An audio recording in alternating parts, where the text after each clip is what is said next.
Hey everybody, welcome to one of my personal Gethsemanes down here in the basement, beautifully decorated for Christmas right now. So um, I'm enjoying myself here for this assignment.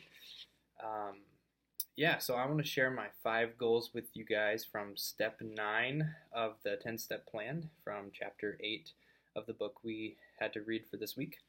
Um, so, my 5 goals, not all of them are necessarily spiritual, um, but they do connect to my spiritual life and my calling to be um, a minister of the gospel. So, my first goal is to pay $1,500 on my school debt monthly.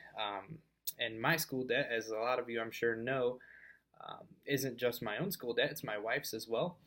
Um, both of us are in a lot of school debt. And one of the reasons that we are in the community that we are and living where we are right now is for the low cost of living and the ability to be living rent free right now, which is kind of crazy. So we want to be diligent on taking down our school debt so that we can not have that as an inhibiting factor in any way toward where God will send us in the future. So that's my first goal.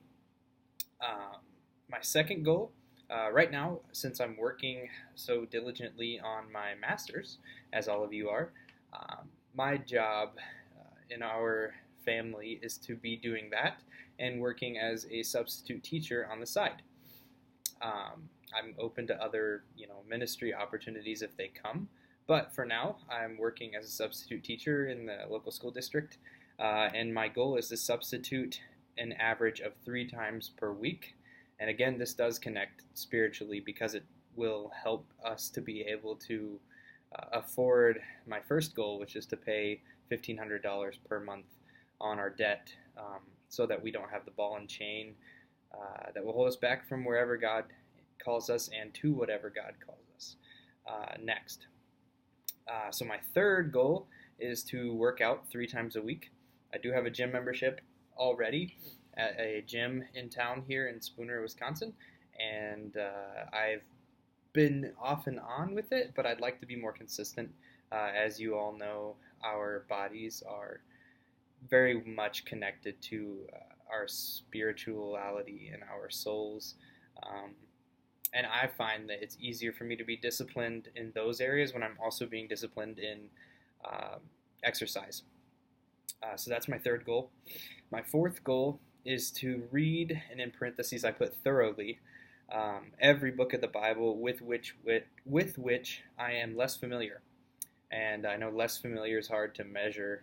It's an interesting metric, but um, I think you all understand what I mean when we are more familiar with certain books in Scripture than others. I just finished the book of Judges, and I've read it many times before, but um, I would say it's one of the books that I'm not as familiar with. There's so many names and different stories, and I get the gist of it, but I want to be intimately acquainted with the details of the book. So I finished the book of Judges, and I think next I'm probably going to go through some of the other minor prophets, which I'm less familiar with than other portions of Scripture. So in the next year, I want to do that, and I want to brush up on the things that I am less familiar with. When we took the biblical literacy exam or whatever it was we had to take for this course, there were some questions that I just did not know the answer to, and I didn't really like that. So I'm trying to be more intimately acquainted with Scripture. For number 5, I put to go deeper in our new church and be a great layperson until God opens a door to serve in a staff role again. And so by going deeper, what I mean is really in service and in relationship and in leadership in our church and the lay roles that I have now.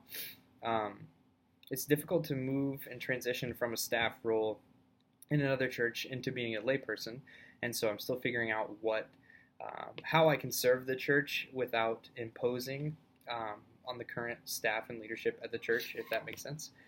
So I also don't want this time to be a time where I don't put roots down, and so that's another goal of mine this year. And again, to measure that is difficult, but in the roles that I already serve, I want to go deeper in the relationships with those I serve, And in the potential roles that I don't serve in yet, I'd like to have some more opportunities.